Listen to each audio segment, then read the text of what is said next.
When Jesse Ramirez joined the military, he agreed to put his life on the line defending American freedom.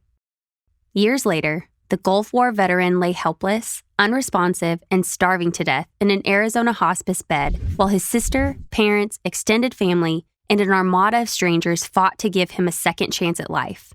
Because of his family's relentless determination, Jesse went from hospice to healing, walking out of a rehab center months after doctors deemed him a hopeless case.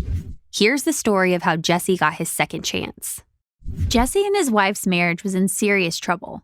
They were driving down the road near Phoenix when he lost control of their SUV, crashing into a pottery market and throwing them both out of the vehicle.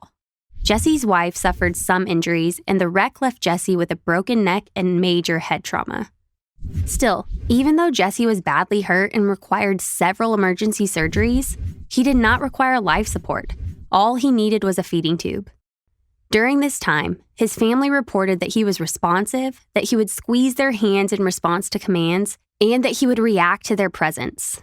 But within 10 days of the accident, Jesse faced a new threat to his life. After the medical staff outlined different treatment plans to Jesse's family, his wife announced that she had decided to transfer Jesse to hospice and to cut off his food and water. This rash and illegal decision to end Jesse's life through a slow process of starvation and dehydration shocked Jesse's family, who began exhausting every option to save Jesse's life. At first, Jesse's father pleaded over the phone, "I'm asking you the biggest favor of my life. Can you give my son another chance?" When she hung up, Jesse's parents enlisted the help of a local attorney who sent a letter to hospice demanding that it restore Jesse's feeding tube, while Jesse's sister Marlene contacted attorneys at Alliance Defending Freedom. Their main question was whether his estranged wife had the legal authority to withhold Jesse's food and water. Under Arizona law, Jesse's wife could make some medical decisions for him, but not others. The only people legally allowed to withdraw the artificial administration of food or fluid were a court-appointed guardian or someone named in a healthcare power of attorney. Jesse's wife was neither.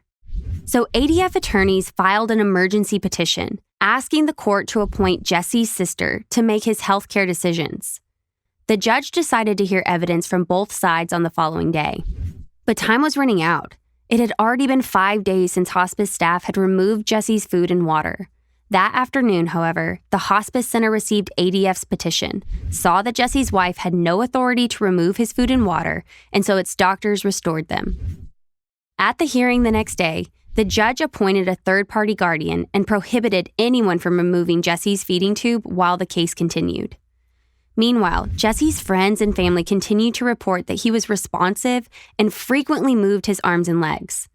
Within just a few weeks, a neurologist confirmed that Jesse was conscious and responsive. And a few months later, Jesse walked out of the rehab facility with minimal assistance. Throughout this ordeal, the Ramirez family never requested, and Jesse never needed, extraordinary care or heroic measures. Instead, they simply asked that he receive food, water, and a chance to survive. The government has the duty to protect life. That's what the Founding Fathers meant when they named life, liberty, and the pursuit of happiness as those God-given rights that governments are instituted to secure. Jesse's family, and many others, have had to take legal action to ensure that their relatives' right to life was respected. And a year after Jesse walked out of the rehab center, Arizona adopted Jesse's Law, which closes a loophole in the decision-making process for patients who are physically unable to communicate their wishes. At its core, Jesse's Law establishes a court process where families can obtain an emergency order to make sure a patient is fed and nourished while their case works through the legal process, so other families will not have to experience the ordeal Jesse's family endured. Written off by some as a lost cause, Jesse's amazing recovery is a vivid reminder that where there's life, there's hope. In America, our shared belief that every life matters means that everyone deserves the chance to recover from an injury, and it shouldn't take extraordinary effort from family members to make sure their loved one gets that opportunity. Did you like this video? Find more like it at www.adflegal.org/freedom-matters.